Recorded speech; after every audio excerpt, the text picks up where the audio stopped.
Carolyn Dube here, and today I'm sharing with you how I made some quick and easy gift bags that I needed to hand out to some friends. Well, what I took were very exclusive, hard to find, extremely rare brown paper lunch bags I actually picked up at the local Kroger store. And I'm just taking some yellow acrylic paint and a really cheap kitty stenciling brush and my stencil called Rembrandt's Words from over at Stencil Girl.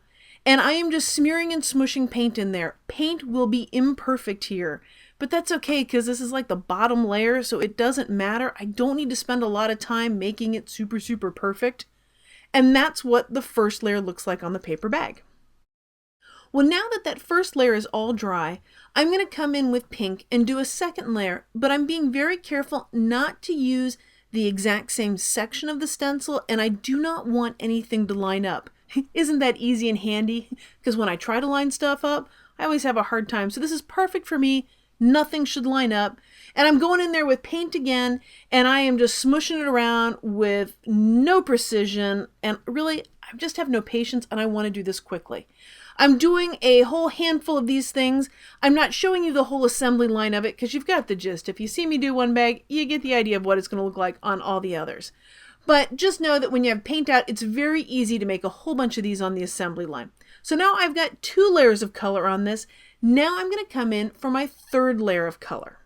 And you'll see that I'm going to use a different part of the stencil than I did with the pink, trying to make sure that nothing looks exactly the same and nothing is perfectly lining up. I also have to work by the third layer. I kind of have to do a little bit of looking through the stencil to make sure that it's going where I want it to go. Now this time, the last 2 layers, you saw me using a paintbrush and very willy-nilly doing whatever I felt like. Well, those were bottom layers, and I didn't really care as much what they looked like. But when I come to the top layer, I'm going to use a little more precision. Now, since I have, again, the patience of a squirrel, it's hard for me to be precise, so I need to use tools that help make me precise.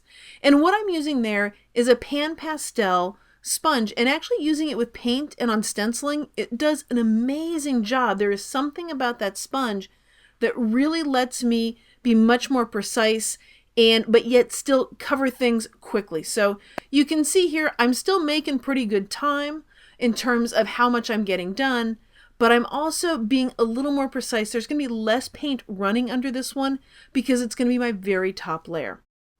And when I finish up this layer, what you'll see is a buildup of all the text and the writing on what was a plain paper bag is now far more interesting. But the bag's not finished yet. I'm going to take the leftover paint that I have and some white cardstock, and I'm going to create matching coordinating papers so that I can actually get the rest of the details for the gift bags done in a way that coordinates without me having to worry about, do I have the right paper to match? And I get to use up all that extra paint that I had on my palette because I always squirt out way more paint than I need.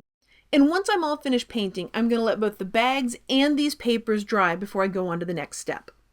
Well, here's what they look like when they're all dry and finished being painted. Now I need to get the embellishment ready that's going to go on the top that's going to cover up where I staple them closed. So I've got a piece of that paper that I made and a jumbo giant scallop circle punch, and you could use a die cut, you could hand cut it, however you want to do it to get a circle-like shape, or really any shape you want to use, to put on top of the bag. Once I've got all my circles cut out, or punched out, I should say, I'm going to fold each one of them in half. If I need to, I'll use a bone folder to get them to go nice and flat. And then I'm ready to go on to the next step. All my bags have been stuffed with goodies and I'm ready to seal them up. So I've just lightly folded the top and then I'm going to staple it closed. Well, now it's time for the glue. On the back of a scallop circle, I'm going to cover the entire bag with glue. Here I'm using a glue stick, but of course tacky glue, gel medium, anything like that'll work, or even a dry adhesive will work too. I just need that scallop to stick to that top of the bag to hide the ever shameful staple. Well, here's what they look like completely finished. Those scallops are now a great place for me to personalize each bag. So for these, they're getting ready to go to a workshop that I'm teaching. So I'm going to handwrite in the name of the workshop on there.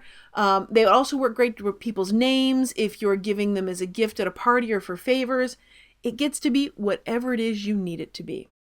Well, thanks for watching. If you've enjoyed this video, I'd love it if you subscribe to my YouTube channel. And if you have a friend that you think would enjoy this, I'd love it if you shared it with them. Thanks for being a part of this colorful journey.